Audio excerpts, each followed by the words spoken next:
देश का अपना चैनल। आग उगलता सूरज, धोखा देता तापमान और प्रचंड गर्मी के प्रहार से बढ़ता हीट स्ट्रोक का खतरा, तेज सिर दर्द, सांस और धड़कन में तेजी, चक्कर, उल्टी और बुखार का आना हो सकते हैं हाइपरथर्मिया के लक्षण। कड़ी धूप में हीट स्ट्रोक कहीं बिगाड़ न दे आपकी सेहत। लक्षण, उपचार और जागरूकता। इस शनिवार स्वस्थ किसान लाइव, केवल दूरदर्शन किसान पर। ऐसा कब तक चलता रहेगा खुदीराम? रोकने के लिए हमें ही कुछ करना होगा प्रफुल्ल। लेकिन उसके बाद हमारा यहाँ से बच के निकलना मुश्किल होगा। मैं अकेला नहीं था, मेरे साथ एक बहादुर क्रांतिकारी। अगर भाग नहीं पाया तो पकड़ा भी नहीं जाऊंगा। तुम अंग्रेजों ने अपनी क्रूरता सबको दिखाई है। हमारे पास सिर्फ एक मौका होगा, गलती की कोई गुंजाइश नहीं। भारत माता की जय।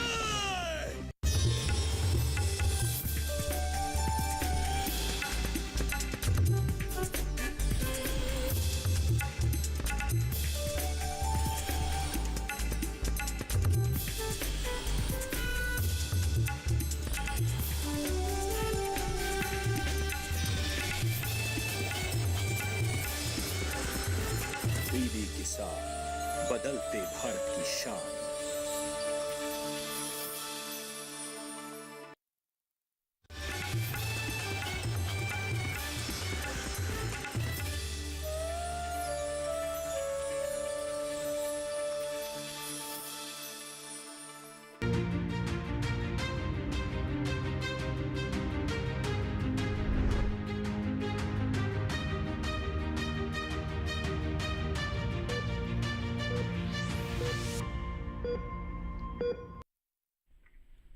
नमस्कार, स्वागत है आपका स्वस्थ किसान में। मैं हूं अंजू सिंह।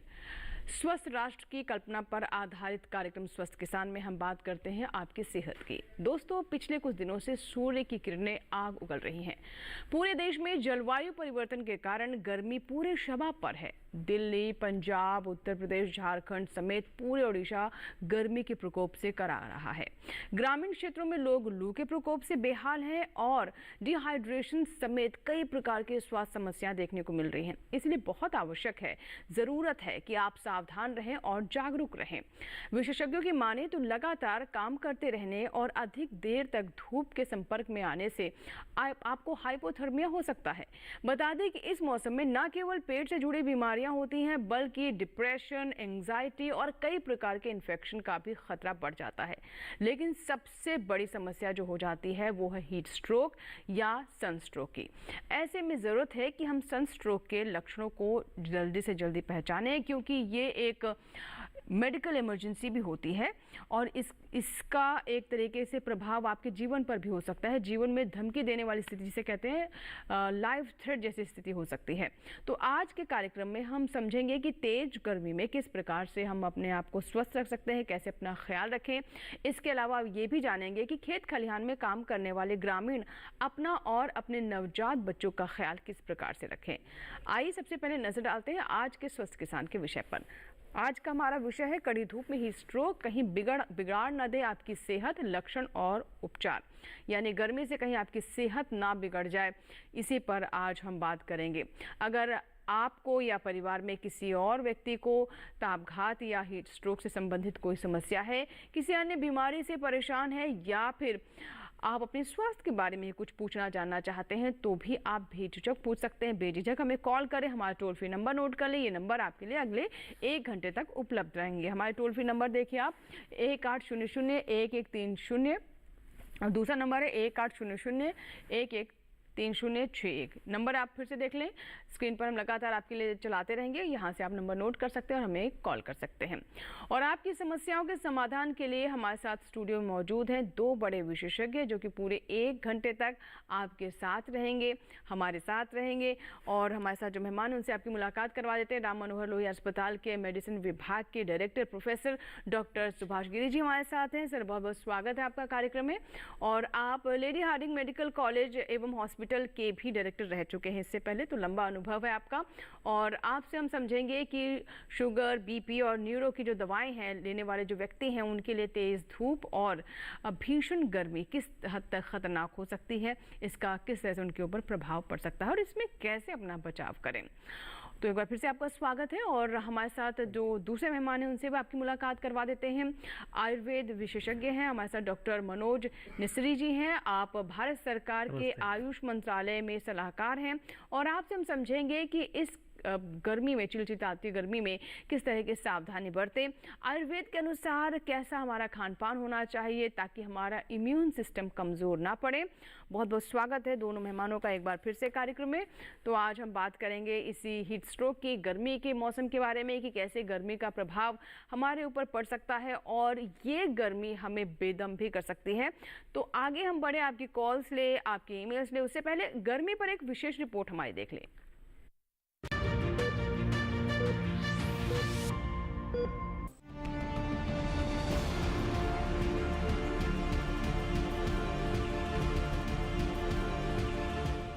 सारी दुनिया में हंगामा बरपा है और बहुत तेजी से धरती की आबोहवा बदल रही है।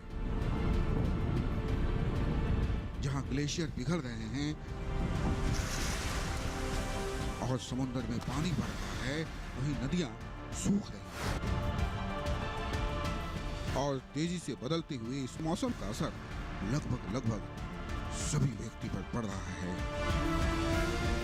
फिर चाहे वो शहर हो या गांव। ग्रामीण क्षेत्रों सहित लोग डिहाइड्रेशन से बीमार हो रहे हैं।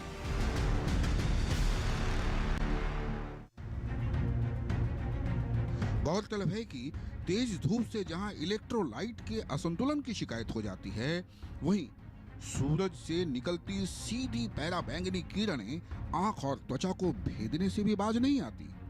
कई तरह के इन्फेक्शन, एलर्जी के अलावा तेज धूप से जब हमारा शरीर तापमान पर यानी हीट पर अपना नियंत्रण खो देता है, तब ऐसी स्थिति में पसीना आना भी बंद हो जाता है, दिल की धड़कनें बढ़ जाती है, डिप्रेशन हो जाती है, एंजाइटी और थायराइड जैसी समस्याएं दिखने लगती हैं। लेकिन अक्सर लोग इन लक्षणों को अनदेखा कर देते हैं, पहचान नहीं पाते। बता दें कि पसीना न आने से त्वचा सूख जाती है, शरीर में पानी और नमक की कमी होने से बहुत ज्यादा प्यास लगने लगती है। तो इसी मौसम में सबसे बड़ी समस्या होती है हाइपरथर्मिया की। जी हाँ, हाइपरथर्मिया, जिसकी चपेट में सबसे ज्यादा बच्चे और बूढ़े आते हैं। बता दें कि हाइपरथर्मिया को साधारण बुखार मानना आपके लिए सबसे बड़ी भूल साबित हो सकता है। और ये भूल इसलिए कि हमारे दिमाग में हाइपोथैलेमस नामक एक ग्रंथि होती है जो शरीर के तापमान को यानी शरीर के हीट को बैलेंसिंग रखती है, संतुलित रखती है। लेकिन तेज गर्मी के कारण कई बार इस ग्रंथि में कमजोरी आ जाती है और तापमान का बैलेंस बिगड़ जाता है। वो अपना संतुलन खो देता है, जिसकी वजह से तेज सिर दर्द होने लगते हैं, सांस का तेजी से लेना, दिल का तेजी से धड़कना, त्वचा लाल हो जाना, चक्कर आना और उल्टी जैसे तमाम लक्षण नजर आने लगते हैं। ऐसी स्थिति में आप हाइपरथर्मिया के शिकार हो सकते हैं। बता दें कि गर्मी के मौसम में दूषित जल पीने, कटे छटे खुले खाद्य पदार्थ खाने से आप फूड पॉइजनिंग, टाइफाइड, हैजा, पीलिया के भी शिकार हो सकते हैं। जी हाँ, इसी मौसम में सांस के द्वारा फैलने वाले रोग, खसरा या मीजल्स भी हमला करता है। खासकर ये मौसम ज्यादातर बच्चों पर भारी पड़ती है, इसलिए विशेषज्ञ इस रोग से बचने के लिए बच्चों को MMR के टीके लगाने की सलाह देते हैं। ऐसे में सबसे ज्यादा जरूरी है आपके लिए कि आप नवजात शिशु के बुखार की जांच करें और नियमित करते रहें। और हाँ, एक बात और, बुखार में भी बच्चे को स्तनपान कराना न भूलें, उसे स्तनपान कराते रहें। बता दें, स्तनपान नहीं कराने से बच्चे में पानी की कमी हो सकती है। जी हाँ, एक बात और बता दूं, बासी से परहेज करें और ताज़ा खाना खाएं। जहां तक संभव हो बाहर के खाने को अवॉइड ही करें। और क्या, बस यदि आप इन बातों पर करेंगे अमल तो जाहिर है नहीं पड़ेगा आपकी सेहत पर कोई असर। बहरहाल, यदि किसी शारीरिक परेशानी से हैं आप बेहाल, तो हमारे एक्सपर्ट से पूछिए ना, अपना सवाल राजेश मिश्र, दूरदर्शन किसान।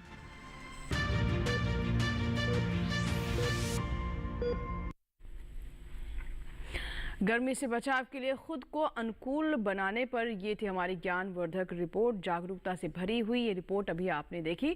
चलिए अब बातचीत की हम शुरुआत करते हैं। तो सबसे पहले डॉक्टर गिरी, मैं आपसे ये जानना चाहूँगी, जैसा कि हम देख रहे हैं कि काफ़ी ज़्यादा तापमान बढ़ रहा है, हीट वेव्स चल रही हैं, और इसके अलावा एक और जो समस्या साथ ही साथ देखने को मिल रही है वो है मच्छरों का पनपना।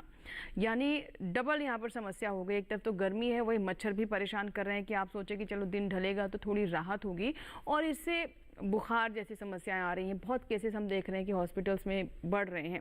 इसे किस तरह से देखते हैं सर आप? देखिए, मौसम चेंज जब होता है तो गर्मी तेज आने की वजह से आदमी के शरीर पर उसका काफ़ी बुरा प्रभाव पड़ता है। आजकल नॉर्थ इंडिया और सेंट्रल इंडिया की यदि हम बात करते हैं, वहाँ पर टेम्परेचर 5 से 7 डिग्री एवरेज से ज़्यादा चल रहा है। जब भी हमारा शरीर 40 डिग्री सेंटीग्रेड के बियॉन्ड एक्सपोजर यदि हीट का होता है, और वो भी थोड़ा ज़्यादा लंबे टाइम तक यदि होता है, तो उसके बैड इफ़ेक्ट्स बॉडी पे सबसे ज़्यादा आने शुरू हो जाते हैं। सबसे पहला इफ़ेक्ट आता है हमारी अपनी इम्यूनिटी पे, और इम्यूनिटी के बाद सेकंड जो चीज़ें होती हैं वो हार्मोनल चेंज हमारी बॉडी में आने शुरू हो जाते हैं। हार्मोनल चेंज से कई बीमारियों पे इफ़ेक्ट आते हैं।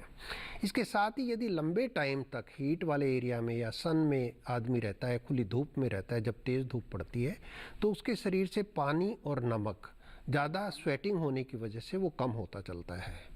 यदि ये सिचुएशन यहीं रुक जाए और आदमी एडिकेट पानी लेता है, या पानी जैसे दूसरे जो पेय हैं जैसे कि नींबू का पानी है, छाछ है, नारियल का पानी, ऐसी यदि चीज़ें लेगा तो वो हमारी उससे आपूर्ति हो जाती है और बॉडी अपने सिस्टम को मेंटेन कर पाती है।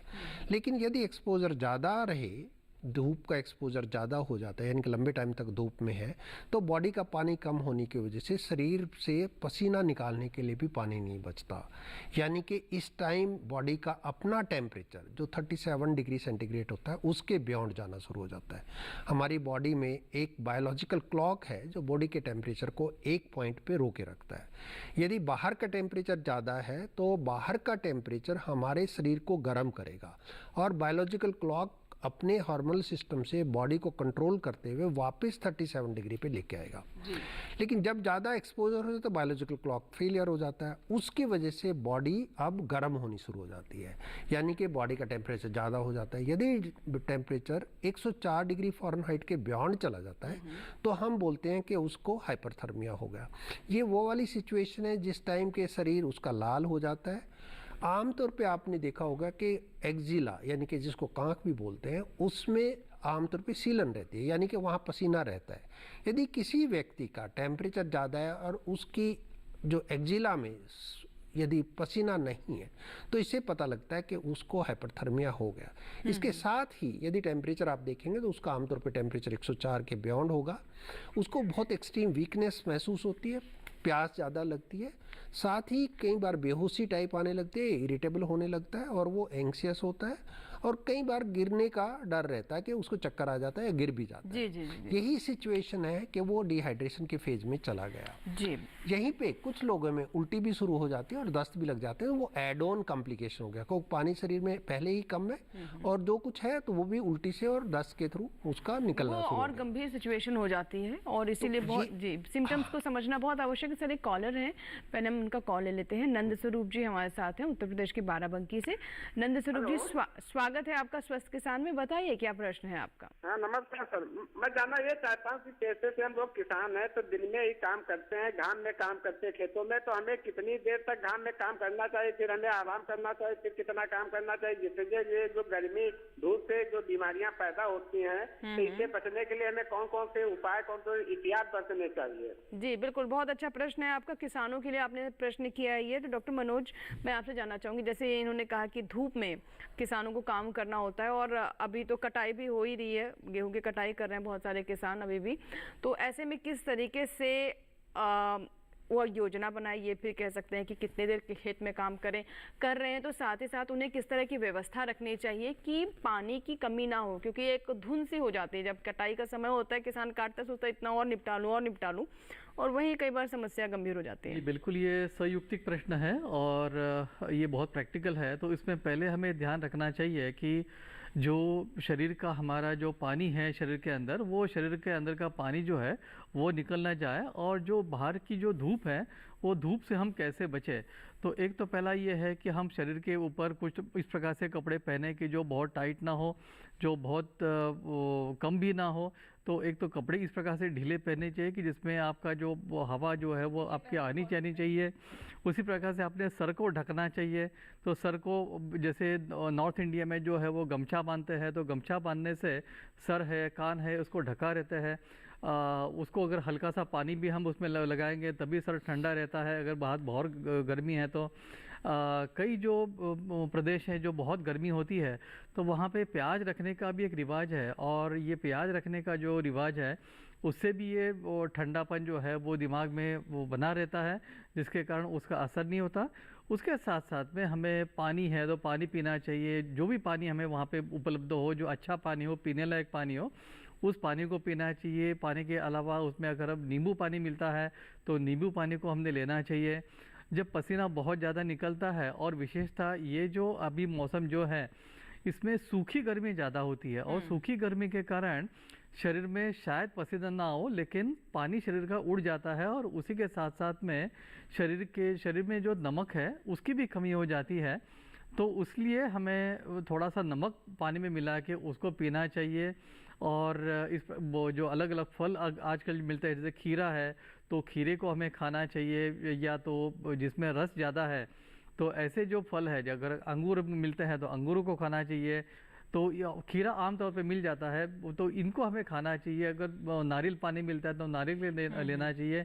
गन्ने को भी हम ले सकते हैं, गन्ने का रस आसानी से मिल सकता है। बेल का पन्ना मिलता है, आम का पन्ना मिलता है, तो इनको हमें लेना चाहिए। भी सर लिक्विड बना करके लेते हैं गाँव वगैरह तो इसको अगर हम लेते रहेंगे तो इससे हमें तकलीफ नहीं होगी जी। और इनका ये भी सवाल था कि कितने देर तक लगातार खेतों में काम कर सकते हैं, कि मतलब कितनी देर तक उन्हें लगातार करना चाहिए, क्या बीच बीच में उन्हें रेस्ट लेना चाहिए, इंटरवल करना चाहिए सर? इसमें कितनी देर के बजाय मैं ये कहूँगा कि जैसे जो खेत का काम है तो सुबह गर्मी ज़्यादा नहीं होती, तो सुबह जल्दी जाके हम काम करेंगे, और जिस समय बहुत ज़्यादा गर्मी में है तो उसमें हम खुद को अगर एक्सपोज ना करें, और जब गर्मी है तो छाया में रहे, तो उससे हम अपना बचाव कर सकते हैं।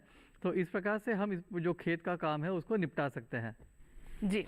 बिल्कुल सर, एक और मेरा आपसे सवाल है, क्योंकि देखिए गर्मियाँ जब बढ़ती हैं तो कहते हैं कि बहुत सारी न्यूरोलॉजिकल प्रॉब्लम भी होने लगती है, माइग्रेन की समस्या होना, कई बार लोगों को याददाश्त की भी समस्या देखने को मिलती है, और इसके साथ साथ और भी डिप्रेशन जैसी एक चीज़ें हैं वो भी देखने को मिलती है। तो ऐसे में हमें क्या करना चाहिए, उस पर मैं आपसे बात करूँगी, लेकिन एक कॉलर हैं इंतज़ार कर रहे हैं काफ़ी देर से, उनसे हम बात कर लेते हैं पहले। हेलो, राकेश जी हैं जिन्होंने हाथरस से हमें कॉल किया है जी, उत्तर प्रदेश से हमारे कॉलर राकेश जी। राकेश जी नमस्कार, स्वागत है आपका स्वस्थ किसान में, बताइए क्या प्रश्न है? प्रश्न ये है मैडम जी कि मैं 60 साल से ऊपर की उम्र है मेरी, तो अभी थोड़ा दिन में निकलना ही पड़ता है, तो इसी से गर्मी से राहत के लिए क्या किया जाए? गर्मी से राहत के लिए क्या करें? ठीक है, पानी वानी किस तरीके से पिए, मतलब आरओ का पानी पिए या कैसा गर्म करके ठंडा करके पिए उसको? दूसरा, हल्का सर में दर्द भी रहता है गर्मी की वजह से। ठीक है, डॉक्टर सुभाष क्या कहना चाहेंगे? मुझे लगता है ये तो गांव के लिए नहीं बल्कि हर एक व्यक्ति के लिए, ये जो अभी आप समाधान बताने वाले हैं, हर व्यक्ति को इस बात का ध्यान रखना चाहिए कि जब गर्मियाँ बहुत है, तापमान ज़्यादा बढ़ रहा है, तो घर से बाहर निकलते हुए किस तरह की व्यवस्था रखें या किस तरह की सावधानियाँ बरतें। सर डॉक्टर सुभाष क्या बताना चाहेंगे? ये मैं सभी किसान भाइयों और सभी देशवासियों को बोलना चाहूँगा कि नॉर्थ इंडिया और सेंट्रल इंडिया में इस टाइम टेम्परेचर बहुत ज़्यादा है। तो इन सभी एरिया में जिस भी व्यक्ति को काम के लिए बाहर जाना पड़ रहा है वो अपना टाइम एडजस्ट करे। किसान भाई को मॉर्निंग में 3 या 4 बजे जाके अपने खेत जोते या कटाई का काम करे और 12 बजे तक अपना काम ख़त्म कर ले। 12 से 4 के दौरान कोई भी व्यक्ति कोशिश करे कि उसे बाहर ना जाना पड़े, और यदि फिर भी उसको 12 से 4 में भी किसी इमरजेंसी की वजह से निकलना पड़ रहा है तो वो अपने साथ एक तो पानी ज़रूर लेके जाए। जब भी प्यास लगे पानी पिए, साफ पानी अपने साथ रखे। सिर पे, जैसे कि दूसरे विशेषज्ञ ने बताया आपको कि सिर पे जैसे सूती कपड़ा बांधते हैं, यदि हम गमछा बांध लेते हैं, दुपट्टा बांध लेते हैं, तो वो हमें धूप से बचाता है। इसके साथ ही पूरी बाजू के और पूरे कपड़े पहने ताकि धूप डायरेक्ट शरीर को वो ना कर पाए। कुछ जगह पे यदि लगता है, कुछ लोगों की ज़्यादा सेंसिटिव स्किन होती है, उनको सन बर्न होने के बहुत ज़्यादा चांसेस होते हैं। यहाँ तक कि कुछ क्रीम भी हैं, वो क्रीम भी लगा सकते हैं, लेकिन किसान भाइयों के लिए मैं क्रीम एडवाइस नहीं करूँगा। उनके टाइम के ही हेर फेर में मैं बात करना चाहूँगा कि वो अपना टाइम फिर दोबारा से जो करने का है, कटाई का है, जुताई का है, वो 4 बजे के दोबारा 4 बजे के बाद दोबारा शाम को करें। इस तरह से यदि आप करेंगे, पानी का इंतजाम जरूर रखें जहाँ पर व्यायाम करते हैं, तो कोई दिक्कत होनी नहीं चाहिए। हम 4 बजे वाला जो टाइम है, उस टाइम पे सूरज ढल जाता है, टेम्परेचर कम होने लग जाता है, तो कोई दिक्कत नहीं है। बीच वाला टाइम आप मकान में पंखे के नीचे या कूलर के नीचे या पेड़ के नीचे छाया में अपने आप को रखिए, और इसी से आपकी सेहत बनी रहेगी, आपको कोई दिक्कत नहीं होगी। अच्छा सर, कई बार बहुत ज़्यादा जब ये सूखी गर्मी होती है तो इस हीट का, इस गर्मी का, सूखी हवा का आंखों पर भी असर पड़ता है। हम देखते हैं कि कई बार आंखें भी सूखने लगती हैं, नमी कम होने लगती है, तो मुझे लगता है उससे आंखों को भी सुरक्षित रखना चाहिए, उसके लिए भी कुछ ना कुछ ज़रूर करना चाहिए। एक दर्शक हैं, विपिन है, जिन्होंने हमें मध्य प्रदेश के सागर से कॉल किया है। आइए बात करते हैं विपिन जी से। विपिन जी, स्वागत है स्वस्थ किसान में, बताएं क्या सवाल है आपका। जी नमस्ते मैम। नमस्कार मैम, मेरे 2 सवाल हैं। पहला सवाल मैम ये था कि अभी गर्मियों के मौसम में देखा जा रहा है कि काफी ज्यादा शादी ब्याह चल रहे हैं और लोगों को उसमें जाना भी पड़ता है, तो खान पान पे क्या विशेष ध्यान दें, क्योंकि शादियों के निमंत्रण भी आते हैं और एक दिन में 2-3 जगह भी जाना पड़ता है, तो ऐसे में कैसा क्या खाएं और कितना खाना चाहिए, इसके बारे में बताएं। और दूसरा सवाल मैम ये था कि जिस प्रकार से बरसात में लोग बीमार होते हैं और एक दूसरे से कहते हैं संक्रमण फैल सकता है, तो दूरी बना के रखें, तो क्या जो गर्मियों में अभी जो बीमारियां हो रही हैं, मतलब उल्टी दस्त ज्यादातर होता है, धूप लगने से लू लग जाती है, तो क्या इसको भी एक दूसरे को बचने की आवश्यकता है या फिर ऐसा नहीं हो सकता? ठीक है, बहुत अच्छे सवाल हैं। पहला सवाल तो आपने जो बताया कि आपको कई ऐसे कार्यक्रमों में जाना पड़ता है जहाँ पर आप बच नहीं सकते हैं, और वहाँ पर जो भोजन होता है उसको लेकर किस तरह की सावधानी बरते, तो मैं जानना चाहूँगी सर डॉक्टर मनोज की ओवरऑल बात कर लेते हैं कि इस मौसम में हमारा भोजन कैसा होना चाहिए, किस तरह का आहार हमें लेना चाहिए, और अगर हम जब ऐसी जगहों पर जा रहे हैं जैसे कि उन्होंने शादी ब्याह का जिक्र किया, तो वहाँ पर हम किन चीज़ों को लें, किन्हें अवॉइड करें। ये शादी ब्याह का भी मौसम होता है और गर्मी भी होती है, और ये बिल्कुल एक सही सवाल है। तो मैं ये कहना चाहूँगा कि पहले तो हमें जो सफाई है, सफाई का ध्यान रखना चाहिए, तो चाहे वो खान पान की सफाई हो और अपनी भी जो है, जैसे खाने के पहले हम हाथ अच्छी तरह से धो के वो फिर खाना खाएं, तो ये ज़्यादा अच्छा रहेगा। उसी के साथ साथ में जो प्लेट है, थाली है, कटोरी है, तो वो भी बहुत साफ़ होना चाहिए। जो पानी पिएंगे वो साफ़ होना चाहिए। कई बार क्या होता है कि पानी की कमी के कारण जो अलग अलग जो बीमारियां हैं वो केवल पानी के कारण नहीं होती, जो अलग अलग बैक्टीरियाज है या वायरस है तो उसके कारण भी होती है। तो ये जो फैलाव जो उनका है वो इसके माध्यम से भी हो सकता है, तो इसलिए सफाई रखना ये बहुत ज़रूरी है। ये पहली बात मैं कहना चाहूँगा।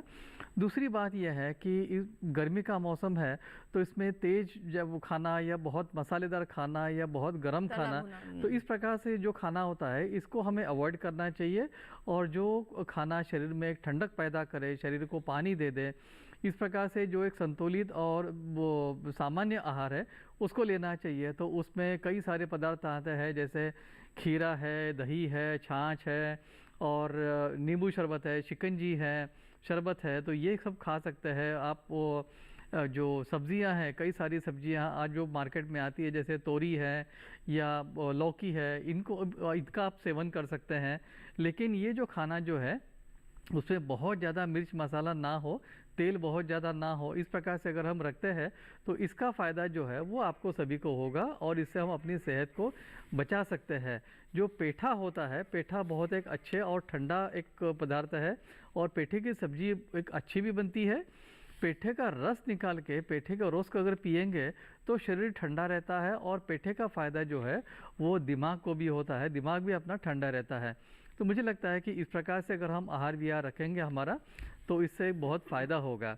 एक पहले जो हमारे दर्शक थे उन्होंने एक सवाल पूछा था कि क्या आरओ का हम पानी पिए क्या? आरओ का पानी उबाल के और ठंडा करके, तो ये मेरा मानना है कि आरओ के पानी की ज़रूरत नहीं है। आरओ में कई बार क्या होता है कि जो आवश्यक सॉल्ट्स जो होता है वो भी निकल जाते हैं, लेकिन केवल मटके का भी पानी अगर पिएंगे, साफ़ सुथरा पानी हो, उसे आप कपड़े से छान सकते हैं, उबाल के छान सकते हैं और मटके में भर के रखो तो वो पानी ठंडा हो जाता है और ये आपको ठंडक पहुंचाएगा। तो इस प्रकार से हम इसका सेवन कर सकते हैं। जी जी। अच्छा सर, मैं दूसरा मेरा सवाल है संक्रमण वाला।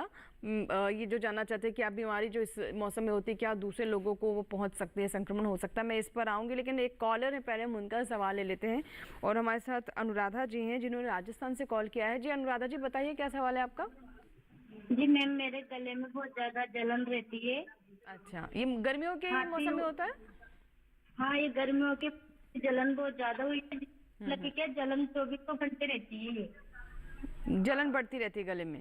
हाँ, ठीक है। पीती हूँ ना तब भी आराम नहीं आता, खाना खाने के जस्ट बाद हो जाती है। सर कुछ पूछना चाहते हैं आप मुझसे?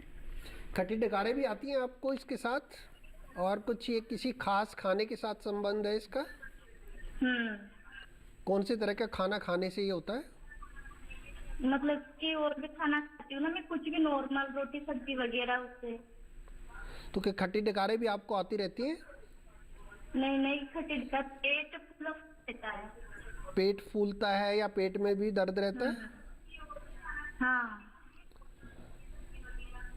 देखिए, यदि आपका गला वैसे इन्फेक्शन नहीं है तो ये जो आप बोल रहे हैं इसमें आपको जो स्टमक के अंदर हमारा एसिड होता है जो खाना पचाने के काम आता है, कुछ लोगों में वो ज़्यादा बन जाता है। वो आमतौर पे हमारा संतुलित आहार ना होने की वजह से या कुछ और दूसरी बीमारियां या टेंशन और इस तरह से ज़्यादा एसिड स्क्रीट होने की वजह से होता है। तो ये जो एसिड है और जो हमारा जूस जो हमारे स्टमक में वो खाने की नली में आ जाता है, जिसकी वजह से गले में जलन महसूस होती है। तो इसके लिए आमतौर पे हम ये बोलते हैं कि भाई आप कम खाना खाइए, ठंडा खाना खाइए, मिर्च मसाले वाला मत खाइए, चाय कॉफ़ी मत पीजिए। उसके साथ ही खाना खाने के आधे या 1 घंटे तक आमतौर पे टहलकर खड़े होकर रहिए, सीधे लेटिए मत। और बिस्तर यदि फिर भी रहता है तो बिस्तर को अपना थोड़ा सा हेड एंड को थोड़ा सा रेज करके उठा के उस पे आप लेटिए, तो इससे ये चीज़ें सुधर जाएंगी। यदि फिर भी नहीं सुधरती तो आपको एक डॉक्टर को दिखाना चाहिए और वो फिर हम जैसे कोई एंडोस्कोपी या प्रोसीजर करके उससे हमें क्लियर कट डायग्नोसिस हो जाता है तो उसके स्पेसिफिक मेडिसिन फिर अकॉर्डिंगली हम स्टार्ट करते हैं। जी जी बिल्कुल। उसी प्रकार से मैं थोड़ा इनको जोड़ना चाहता हूँ कि आमतौर पे एक रिवाज होता है कि हम बहुत मिर्च खाते हैं, बहुत लहसुन खाते हैं, अदरक ज़्यादा खाते हैं और ये मानते हैं कि लहसुन फ़ायदेमंद है, तो इसको भी ज़्यादा खाने से ये जलन होती है। तो ये खाना हम कम करें और इसके बदले इस मौसम में हम नारियल को अगर ज़्यादा खाएंगे तो उसका फ़ायदा होगा। जैसे मैंने पहले कहा कि पेठा है तो पेठे को खाने से फ़ायदा होगा। धनिया का इस्तेमाल अगर हम ज़्यादा करेंगे उससे भी फ़ायदा होगा। तो ये हमारे किचन में जो अलग अलग जो पदार्थ होते हैं इससे हम ये जलन जो है वो कम कर सकते हैं। जी बिल्कुल। और डॉक्टर सुभाष अभी कुछ और बातें भी कहना चाह रहे थे, लेकिन अभी हमें एक छोटा सा ब्रेक लेना होगा। ब्रेक के बाद जब वापस आएंगे तो विपिन जी का जो दूसरा सवाल था यानी संक्रमण फैलना, उस पर मैं भी बात करूंगी और सर के कुछ और सजेशंस भी हैं वो भी हम जानेंगे छोटे से ब्रेक के बाद।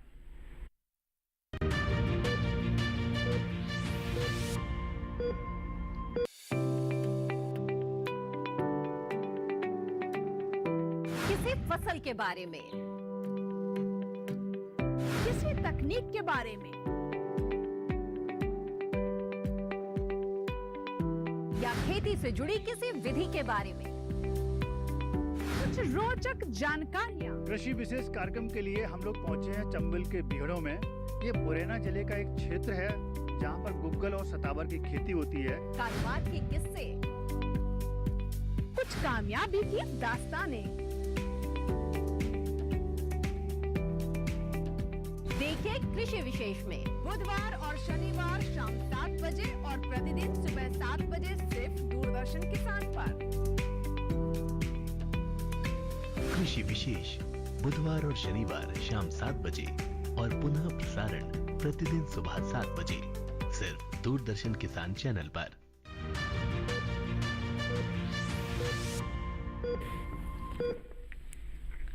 ब्रेक के बाद एक बार फिर आपका स्वागत है। आप देख रहे हैं स्वस्थ किसान। आज के स्वस्थ किसान में हम बात कर रहे हैं बढ़ती हुई गर्मी में जो कई स्वास्थ्य समस्याएं भी सामने आ जाती हैं, उन्हें कैसे आप समझें, उनके लक्षण को कैसे पहचानें और सही समय रहते हैं उनका कैसे उपचार करें। इसके अलावा इस बढ़ते हुए तापमान में आप अपने आप को कैसे हीट स्ट्रोक से सुरक्षित रख सकते हैं, आपका खान पान कैसा होना चाहिए और घर से बाहर जब निकले तो किन सावधानियों को ध्यान में रखें, इस पर भी हमने चर्चा की। चलिए बातचीत को आगे बढ़ाते हैं। और हमारे दर्शक विपिन जी का एक सवाल था कि क्या जो संक्रमण है वो ज़्यादा होता है, हम क्या संक्रमण से बच सकते हैं, क्या हमें इसके लिए कुछ खास सावधानी बरतने की आवश्यकता है? डॉक्टर सुभाष जी क्या कहना चाहेंगे? देखिए, ज़्यादा गर्मी के दौरान आपने देखा होगा खाना बहुत जल्दी ख़राब हो जाता है ना। एक तो शरीर उस टाइम पे कमज़ोर है, ज़्यादा गर्मी की वजह से हमारा इम्यूनिटी भी डाउन है। ऊपर से जो खाना है यदि गर्मी में बना है, गर्मी में छोड़ रखा है तो बहुत जल्दी ख़राब हो जाएगा। उसके अंदर भी जो मिठाइयाँ सबसे जल्दी ख़राब होती हैं। कुछ लोग नॉन वेज खाते हैं, वो भी बहुत जल्दी ख़राब होता है। तो ये तो बिल्कुल ही अवॉइड करनी चाहिए गर्मी में। स्पेशली जिस भाई ने पूछा था कि हमें शादी में जाना पड़ता है, शादी में ये चीज़ें ना खाएं। और दूसरा, मैं सभी देशवासियों को ये भी निवेदन करना चाहूँगा कि शादी के दौरान आजकल हम बहुत सारी स्टॉल्स लगाते हैं, उसके अंदर वो फास्ट फूड वाला सारा का सारा आइटम सर्व करते हैं, जिसके अंदर वो प्रेपरेशन है डालडा घी या तेल में की जाती है और उसमें ट्रांस फैट्स भी बहुत ज़्यादा होते हैं। कृपया उसका सेवन ना करें। ये सच है कि सलाद ज़्यादा खाएं, फ्रूट्स जो रेशेदार फल हैं वो ज़्यादा लें, और जिसमें जूस होता है वो जूसी फल ज़्यादा लें, विटामिन सी वाले फल ज़्यादा लें। डायरेक्ट शुगर कंटेंट जिसमें है, जैसे कि आपका ग्लूकोज किसी में डाल रखा है या शुगर डाल रखा है, या आपकी कोल्ड ड्रिंक्स है, आपके जो जूस के क्या बोलते हैं इनको, हाँ शेक्स टाइप के, ये अवॉइड करने चाहिए।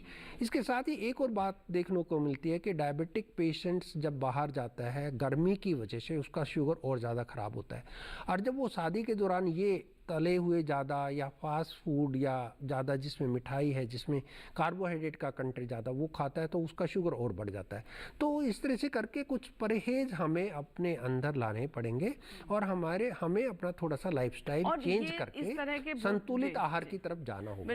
यदि हम संतुलित आहार यदि फॉलो नहीं करेंगे तो नेचुरली एक गर्मी का प्रभाव है, ऊपर बाहर का जो वातावरण है उसकी वजह से हमारा खाना भी जल्दी खराब हो रहा है, ये चीज़ें हमें इफेक्ट करेंगी। जहाँ तक संक्रमण की बात है, इस दौरान भी वायरल इलनेस भी आजकल कई बार ज़्यादा होती हैं, और कई बार डायसेंट्री या डायरिया आपने देखा होगा।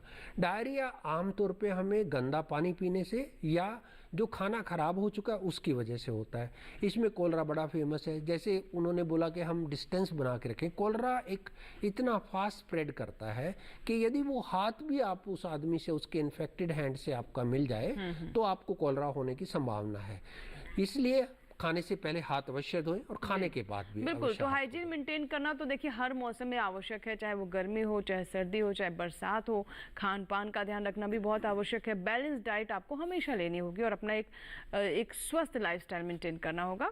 लता जी हैं हमारे साथ, एक दर्शक जिन्होंने महाराष्ट्र से फोन लगाया है। लता जी से बात करते हैं। लता जी, स्वागत है आपका स्वस्थ किसान में। बताइए क्या प्रश्न है? हेलो, टेलीविजन को पहले म्यूट कर दें लता जी।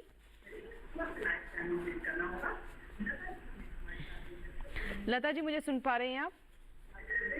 हेलो जी लता जी, बताइए क्या सवाल है?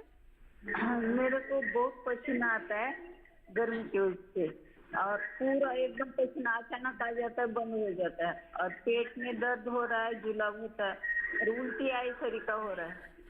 ठीक है डॉक्टर मनोज, ये एक मैं देखती हूँ कॉमन समस्या, बहुत सारे लोगों की समस्या होती है कि इतना जी फिल्टर का पानी पीते मड़के में डाल के। ठीक है, आपकी समस्या सुन ली हमने। डॉक्टर मनोज, पसीने की जो स्वेटिंग है कई लोगों को बहुत ज़्यादा होती है कि कई बार जो कपड़े होते हैं उनमें निशान तक बन जाते हैं, तो ये ज़्यादा स्वेटिंग होना ये सामान्य है या फिर अगर किसी को इतनी ज़्यादा हो रही है कि सॉल्ट बॉडी से निकल रहे हैं तो उसको लेकर उन्हें थोड़ा सजग रहना चाहिए? जी बिल्कुल, ये एक हीट एग्जॉशन जिसको कहते हैं, तो इसका ये एक सिम्टम हो सकता है। लेकिन इसके साथ साथ में हमें ये भी देखना होगा कि पसीने के साथ में जो पसीना आ रहा है वो ठंडा पसीना आ रहा है कि जो आम नॉर्मल पसीना होता है वो पसीना है। अगर ठंडा पसीना अगर हो रहा है, अगर हमारी जो त्वचा है वो स्किन जो है वो अगर ठंडी हो रही है, तो इसका मतलब ये है कि एक्चुअली ये हीट एग्जॉशन का एक वो कारण हो सकता है। और जिसके लिए हमें ट्रीटमेंट लेनी होगी और हमें धूप से या गर्मी से बचाना होगा। जैसे अभी इन बहन ने जब वो जो कंप्लेंट करी है कि इनको बहुत पसीना आता है, गर्मी होती है, तो मैं बताना चाहूँगा कि जो खाना पकाना है तो खाना पकाते समय हम वो जो आम तौर पे गैस वगैरह जो है, अगर जल्दी इसको ये करेंगे और डायरेक्ट जो लकड़ी जला के सिगड़ी को ऊपर ये खाना बनाते हैं तो उसको अगर हम अवॉइड करें तो इससे हम गर्मी से बच सकते हैं। क्योंकि कई बार सीधे कोयले पे खाना बनाना या सीधे लकड़ी पे खाना बनाना तो इससे गर्मी ज़्यादा लगती है, तो इससे हम खुद को बचा सकते हैं। जहाँ पे हम खाना बनाते हैं वहाँ पे अगर थोड़ी खिड़की वगैरह हो तो हवा उसकी आती रहेगी, तो इससे हम खुद को बचा सकते हैं।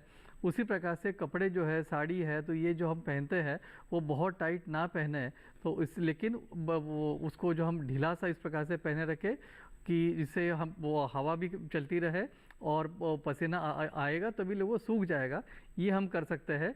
पसीने के साथ साथ में जो पानी की कमी होती है उसकी हमेशा हमें पूर्तता करनी चाहिए, तो पानी पीना चाहिए। पानी के साथ, पसीने के साथ में कई बार जो शरीर का नमक है तो वो जो नींबू शरबत है तो इस प्रकार से भी हमें उसको पीना चाहिए जिससे हम फ़ायदा हो जाए। और जो काम है तो उसके ख़त्म होने के बाद में अगर हम पंखे के नीचे बैठते हैं या पंखा चलाते हैं तो इससे हमें फ़ायदा हो सकता है, तो इस प्रकार से हम खुद को बचा सकते हैं। जी जी बिल्कुल। सर एक और हमारे पास सवाल आया है, ये आयुर्वेद से जुड़ा हुआ है। हमारे दर्शक हैं रामलाल महतो हैं कानपुर से, और ये कहते हैं कि शरीर की गर्मी के लिए क्या कोई आयुर्वेदिक दवा है जो कि इस मौसम में लेनी चाहिए, जो हमें नियमित लेनी चाहिए अगर गर्मी से बचना है, उसके प्रभाव से बचना है? दवाइयाँ तो बहुत सारी होती है, लेकिन वो दवाइयाँ जो है वो टीवी पे बोलना मुश्किल होगा, क्योंकि वो तो हर एक व्यक्ति को हमें पहले उसका जांच बताएं, लेकिन हम ये बता सकते हैं कि जो सामान्य तौर तरीके जो होते हैं, जैसे धनिया, जो साबुत धनिया है तो साबुत धनिया को दरदरा कूट के अगर वो पानी की भिगो के रखते हैं और इस पानी को अगर हम पूरा दिन में पीते हैं तो इससे शरीर में एक ठंडक बना रहेगा। उसी के साथ साथ में पेशाब भी खुल के आने के लिए इसका फ़ायदा होता है। धनिया के साथ में थोड़ा सा जीरा भी हम डाल सकते हैं। इसको हल्का सा हम गर्म पानी बना के उसमें डाल के रखेंगे पूरे रात भर, और सुबह अगर मटके में रखते हैं तो ये पानी ठंडा भी हो जाएगा और इसका स्वाद भी अच्छा रहेगा। तो ये एक सामान्य और आसान तरीका का जो है कि जो हम अपना सकते हैं। बिल्कुल। अब डॉक्टर सुभाष, मैं आपसे जानना चाहूँगी, देखिए हम गर्मियों की बात कर रहे हैं तो बच्चे और बुजुर्ग, क्योंकि उनमें प्रतिरोधक क्षमता भी वयस्कों के मुकाबले कम होती है, सेंसिटिव होते हैं, तो गर्मी का प्रभाव भी उनके ऊपर ज़्यादा पड़ता है। हालांकि माँ बाप पूरी कोशिश करते हैं कि बच्चे सुरक्षित रहें, लेकिन बच्चे ये कई बार नहीं मानते और बड़े भी कई बार बच्चे बन जाते हैं, तो उनके लिए क्या विशेष बातें आप बताना चाहेंगे?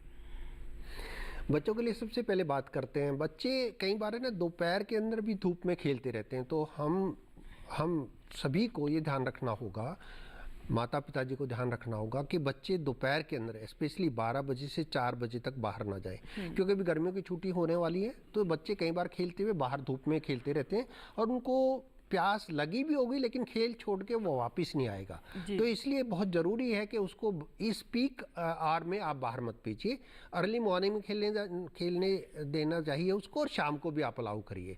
तो इस चीज़ का ध्यान रखेंगे। दूसरा, यदि बच्चा धूप में गया है तो उसके पानी का आप ख्याल रखिए। यदि उसको ज़्यादा गर्मी लग गई है तो घर के अंदर एकदम आते ही उसको पानी दीजिए, उसका शरीर देख लीजिए, ये टेम्परेचर ज़्यादा लग रहा है तो एकदम उसको नहलाइए, ताकि वो गर्मी के प्रकोप से बच जाए, लू लगने के प्रकोप से बच जाए। और फिर भी यदि कोई ऐसी सिचुएशन हो जाती है कि वो इरिटेबल हो रहा है बच्चा बाहर गर्मी में, या उसको बेहोशी टाइप लग रही है, चक्कर आ गए हैं, तो उसको इमीडिएटली हॉस्पिटल लेके जाएँ। मीनवाइल उसको रास्ते में ही आप गीले टॉवल से भिगो के रखिए, कॉल करिए एम्बुलेंस को और एम्बुलेंस के थ्रू हॉस्पिटल लेके जाइए। जी सर, जैसे बीमारियों की भी हम बात कर लेते हैं कि बच्चों को किस किस तरह की बीमारियां हो सकती हैं, और जैसा कि आपने बताया कि डिहाइड्रेशन होने का भी काफ़ी ख़तरा रहता है बच्चों में, तो ये जो लू लगने वाली बात कही आपने, लू लगने का सबसे ऑब्वियस सिम्टम क्या होता है कि हाँ ये लू लग गई बच्चे को? जैसे लू लगने के सबसे पहले जब स्टार्ट होता है तो सबसे पहले पानी यानी कि पसीना, बहुत ज़्यादा पसीना आता है शरीर से, यानी कि बॉडी अपने आप को ठंडा रखने की कोशिश करती है, अपना टेम्परेचर मेंटेन करने की कोशिश करती है। एक स्टेज ऐसी आती है जबकि बॉडी का पानी जितना भी बाहर निकल रहा है पसीने के तौर पे, वो बॉडी के टेम्परेचर को मेंटेन नहीं कर पाता, तो बॉडी का टेम्परेचर बढ़ना शुरू हो जाता है। यदि बॉडी का टेम्परेचर किसी का 104 के बियॉन्ड जा रहा है और उसका शरीर गर्म है हाथ लगाने से, और शरीर लाल यानी कि फेस रेड हो गया है या शरीर लाल लग रहा है, उसके एक्जिलाज ड्राई हैं, उसको पेशाब आना कम हो गया, ये सिम्टम्स हैं कि उसको लू लग गई। अब इसमें आगे सीवियरिटी की बात यदि हम करें तो सीवियरिटी में इसके इफेक्ट ब्रेन पे भी आते हैं, इसके इफेक्ट लंग्स पे भी आते हैं, उसका ब्लड प्रेशर भी फॉल करना शुरू हो जाता है, वो तेज तेज सांस लेता है और कई बार ऑक्सीजन की कमी भी उसमें होनी शुरू हो जाती है। दौरा पड़ सकता है, बिल्कुल बेहोश हो सकता है और बॉडी बिल्कुल निठल्ली, मतलब ऐसे लगेगा कि जैसे शरीर उसका काम नहीं कर रहा। तो इन सब चीज़ों को देखते हुए एकदम से आप इमरजेंसी में बच्चे को गीले कपड़े से ढांप के और इमरजेंसी में आप हॉस्पिटल लेके जाइए। जी जी। अशरफ खान जी एक दर्शक हैं, आइए उनका हम सवाल ले लेते हैं। जी अशरफ साहब, स्वागत है आपका स्वस्थ किसान में, बताइए क्या प्रश्न है। हेलो जी जी बताएं अशरफ जी। जी मैं पूछने जा रहा मैडम के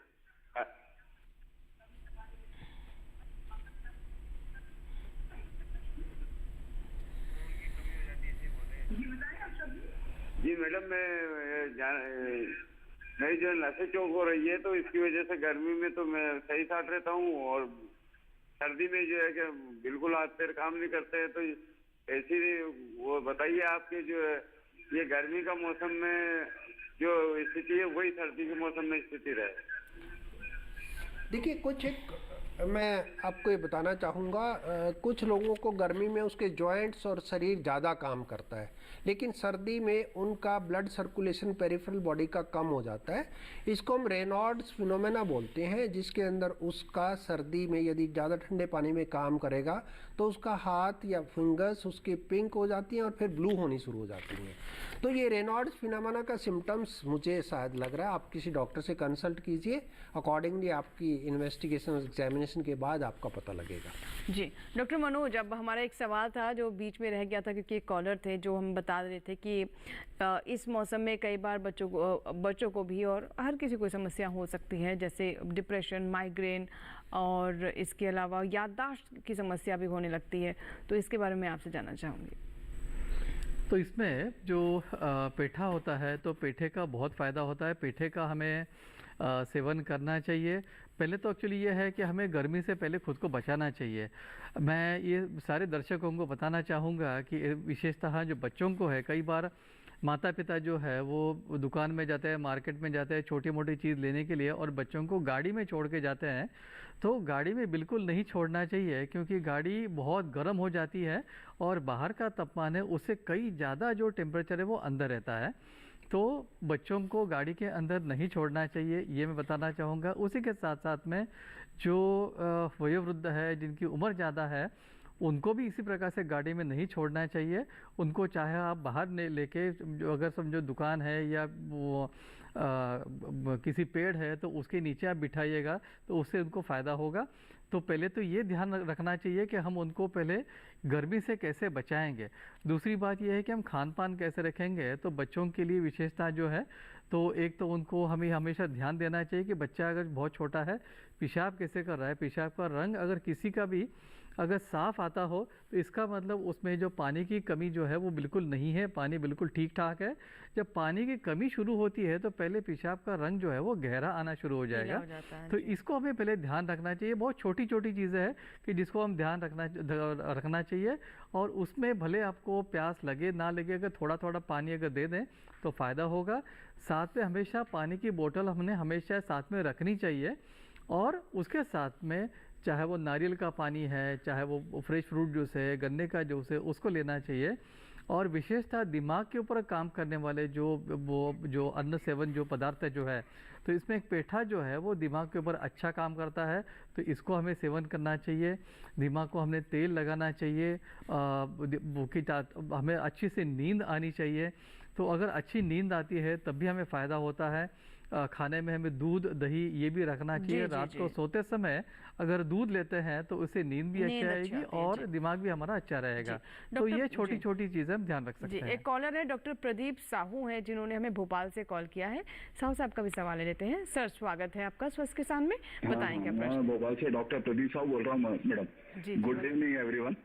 गुड इवनिंग। मेरा पहला प्रश्न जो है आयुर्वेद डॉक्टर साहब से है कि डॉक्टर साहब ऐसा कहते हैं कि जो प्याज का सेवन अधिक करते हैं जो लोग, उनको लू लगने के चांसेस कम होते हैं। इस बात में कितना सच है, और यदि ये सच है तो उसके पीछे कारण क्या, उसमें ऐसे कौन से केमिकल्स होते हैं जिसकी वजह से लू नहीं लगती, यदि ये बात सच है। एक तो ये प्रश्न हो गया आपसे। दूसरा प्रश्न मेरा डॉक्टर साहब से है, डॉक्टर सागर से, कि डॉक्टर साहब जेंडर बेस्ड यदि डिस्टिंक्शन देखें या डिफरेंशिएशन देखें तो लू लगने की संभावना मेल में अधिक होती है कि फीमेल में, और यदि ऐसा सच है तो उसका कारण क्या है? ठीक है, तो सर पहले इसका प्याज मैं के उत्तर देना चाहूँगा कि प्याज बहुत खाने से लू नहीं लगती, ये एक गलतफहमी है, इसको हमें नहीं मानना चाहिए।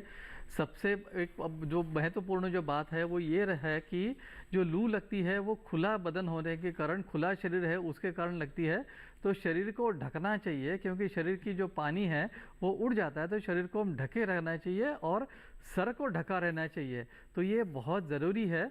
तो ये मिथ्या बात हम ध्यान में ना रखें कि केवल प्याज है और खाते रहेंगे तो लू नहीं लगेगी, ये बिल्कुल गलत है और इसको नहीं हमें करना चाहिए। पानी की कमी जो है वो किसी ना किसी प्रकार से हमें हमेशा उसकी पूर्तता करनी चाहिए और सर को ठंडा रखना चाहिए। जी डॉक्टर सुभाष, जहाँ तक मेल और फीमेल की बात है, मैं आपको ये बताना चाहूँगा कि धूप दोनों को ही बराबर लगती है। यदि हम किसान की बात करते हैं तो आमतौर पे वो कपड़े कम पहनता है और गर्मी में काम करता है, तो आदमी ही ज़्यादा बाहर जाता है। लेडीज़ आमतौर पे घर में रहती हैं, तो चांसेस ये रहेगा कि लेडीज़ को कम लगेगी। लेकिन सिमिलर यदि एक्सपोजर है, जैसे चूल्हे का एक्सपोजर लेडीज़ का है, तो जो फैट लेयर है लेडीज़ में ज़्यादा होती है, औरत के अंदर ज़्यादा होती है, आदमी में फैट का लेयर कम होता है।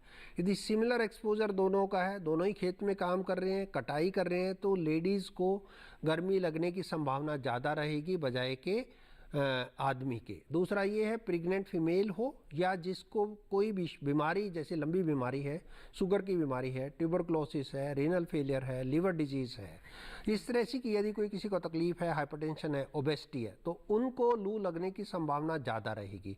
डायबिटिक पेशेंट के लिए जिनको शुगर की तकलीफ है, लू लगना बहुत ही ज़्यादा संभावना रहती है और बहुत ही ज़्यादा खतरनाक भी होता है। जी बिल्कुल सर, जो आपने अभी जिक्र किया तो उसके बारे में भी मैं और विस्तार से आपसे जानना चाहूँगी कि वो लोग जो कि बीपी की दवा ले रहे हैं, शुगर की दवा ले रहे हैं और भी अगर उनके कुछ मेडिकेशंस चल रहे हैं, तो इस मौसम में क्या उन्हें और सजग रहने की आवश्यकता है? उन्हें किस तरह का खतरा हो सकता है? कैसे हीट स्ट्रोक या फिर जो बढ़ता हुआ तापमान है वो उन्हें गिरफ्त में ले सकता है? जानेंगे इसके बारे में इस छोटे से ब्रेक के बाद। कहीं मत जाएगा, देखते रहें स्वस्थ किसान।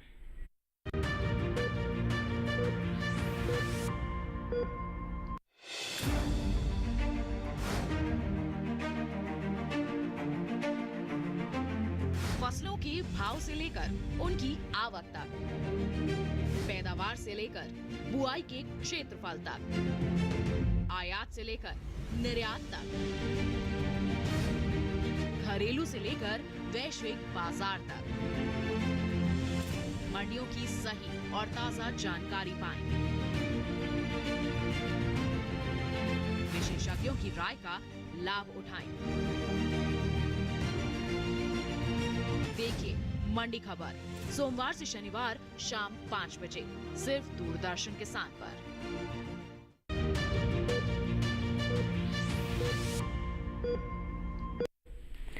ब्रेक के बाद एक बार फिर आपका स्वागत है। आप देख रहे हैं स्वस्थ किसान। अगर आप अभी अभी हमारे साथ जुड़ रहे हैं तो आज का विषय एक बार फिर से आपको बता दें। आज हम बात कर रहे हैं भीषण गर्मी में होने वाली स्वास्थ्य समस्याओं के बारे में। कैसे इनके लक्षण समझें, कैसे अपना बचाव करें, स्वस्थ रहें इस बढ़ते हुए तापमान में भी। एक कॉलर है हमारे साथ, आइए उनसे बात करते हैं। रमाशंकर जी हैं, रमाशंकर तिवारी जी, उत्तर प्रदेश के गोंडा से इन्होंने कॉल किया है। जी तिवारी जी, स्वागत है आपका स्वस्थ किसान में। बताएं क्या प्रश्न है? जी सर, प्रश्न ये है कि जैसे गर्मी में अगर बाहर चले तो ये लू से बचाव के लिए क्या क्या करना चाहिए विशेष रूप से? ठीक है, यही सवाल है, कुछ और भी आपका सवाल? हाँ, एक और सवाल है सर। जी बताएं। जैसे जब हम सोकर उठते हैं तो हमारे जैसे चक्कर करे ऐसे आ जाता है, मतलब सोने को उठने के बाद में जैसे घूमने की तरह।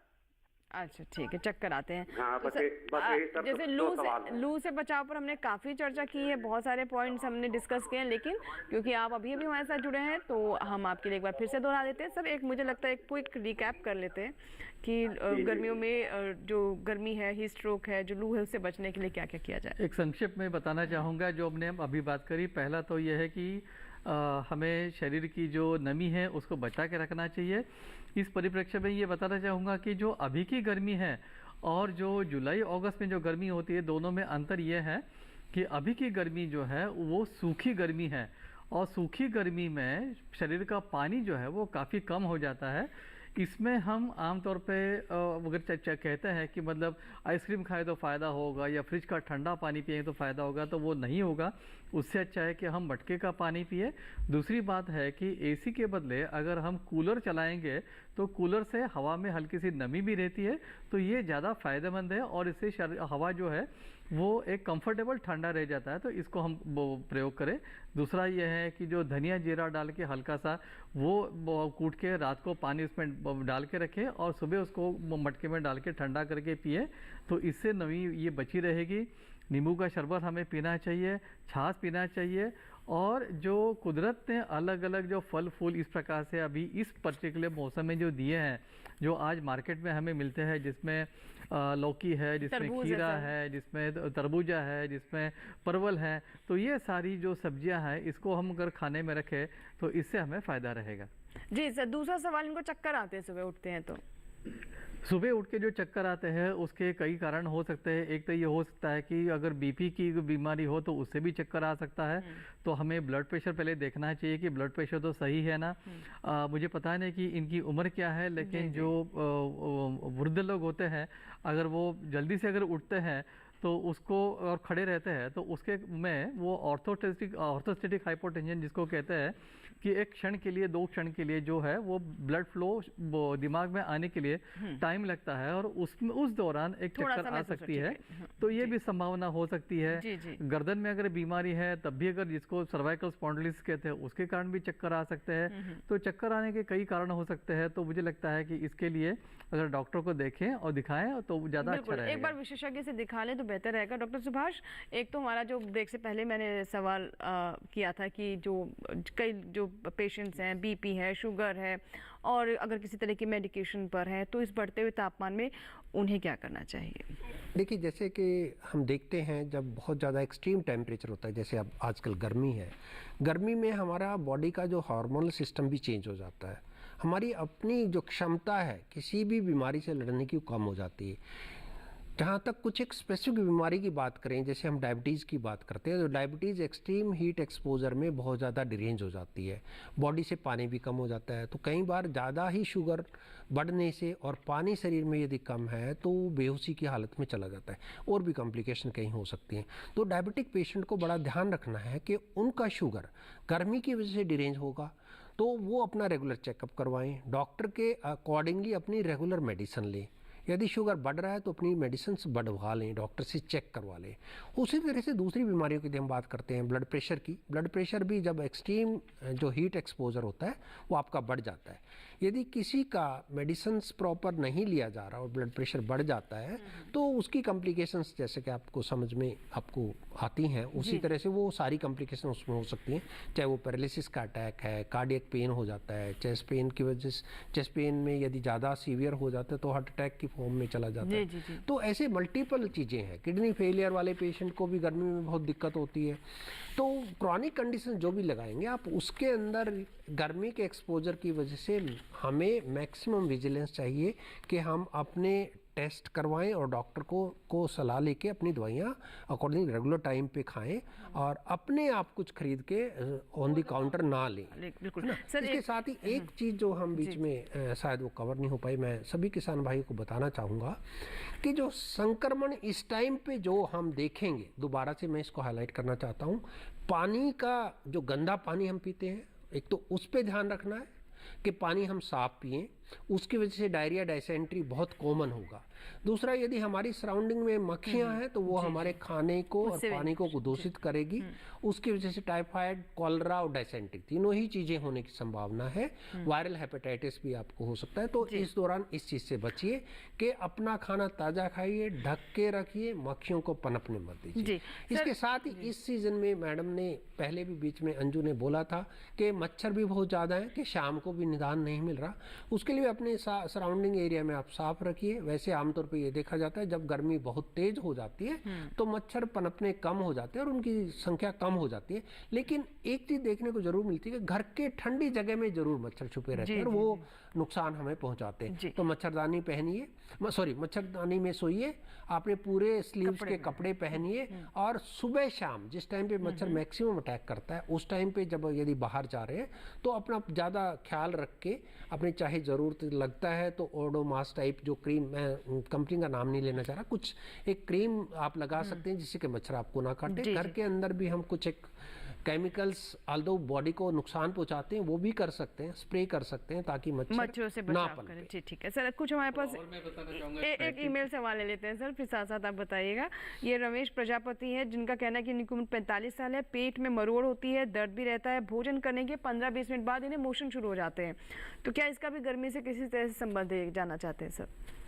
मैं इसमें ये बोलना चाहूँगा कि जैसे किसी व्यक्ति को यदि बिल्कुल पतला स्टूल नहीं आ रहा और सिर्फ खाना खाने के इमीडिएटली बाद फॉर्म्ड स्टूल आ रहा है तो हम इसको आमतौर पे IBS बोलते हैं, इरिटेबल बाउल सिंड्रोम। उसकी बहुत सारी कंडीशंस है। Although irritable bowel syndrome label करने से पहले हम कुछ एक डिजीज का स्क्रीनिंग करते हैं, तब हम उसको लेबल करके, उसके लिए IBS के लिए यूजुअली आमतौर पे कोई ट्रीटमेंट नहीं होता और उसको उससे कुछ डरने की बात भी नहीं। लेकिन इसी तरह के सिम्टम्स किसी भी व्यक्ति में ट्यूबरकुलर यानी कि इंटेस्टाइन का TB है तब भी हो सकते हैं, या कोई क्रॉनिक इन्फेक्शन है जैसे क्रॉनिक मेबियासिस है या जियार्डियासिस है उससे भी हो जाते हैं। कुछ लोगों में वर्म है पेट में उससे भी, तो मल्टीपल कंडीशन है। प्लीज अपने डॉक्टर से एक बार दिखाइए और अकॉर्डिंगली आप करें। सर आप भी कुछ कहना चाहते हैं? वैसे घरेलू उपचार में मैं बताना चाहूँगा कि जैसे जायफल है तो जायफल को आप अगर थोड़ा सा घिस के उसको लेते हैं तो जो दस्त लगना है वो कम हो जाएगा। अनार को अगर हम खाने में रखेंगे तो अनार भी फ़ायदा करता है कि जो आपकी जो दस्त है उसको कम करेगा। तो ये घरेलू उपचार है कि जिसको आप प्रयोग कर सकते हैं। जो सौंठ है तो सौंठ का पाउडर है वो थोड़ा सा घी के साथ में ले सकते हैं ताकि आपका जो पाचन है वो सुधर जाएगा, इससे फ़ायदा हो सकता है। मच्छर के लिए मैं बता रहा था कि जो शाम को नीम के पत्ते का अगर थोड़ा सा हम धुआं करते हैं तो उससे भी बहुत फायदा होता है। ये गांव में सभी जगह नीम आजकल मिलता है, पेड़ होते हैं और जिसमें कोई केमिकल अलग से नहीं है, तो इससे भी फायदा हो सकता है। ठीक है सर, एक बहुत इंपॉर्टेंट पॉइंट है जिस पर हम अभी तक नहीं पहुंच पाए, शिशुओं की बात करें। वो बता भी नहीं पाते अपनी समस्या और उन्हें भी अगर गर्मी से कोई प्रभाव हो रहा है तो क्या करना चाहिए और कैसे समझे? बहुत कम शब्दों में समय खत्म हो रहा है।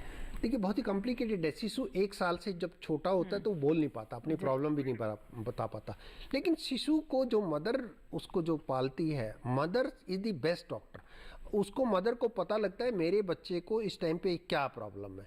यदि प्रॉब्लम लगे अपने आप इलाज ना करके शिशु वाले डॉक्टर यानी कि पीडियाट्रिशियन को दिखाइए, क्योंकि उसमें हमारे पास टाइम बहुत कम होता है। उसका शरीर बहुत छोटा है, उसमें पानी भी बहुत कम है।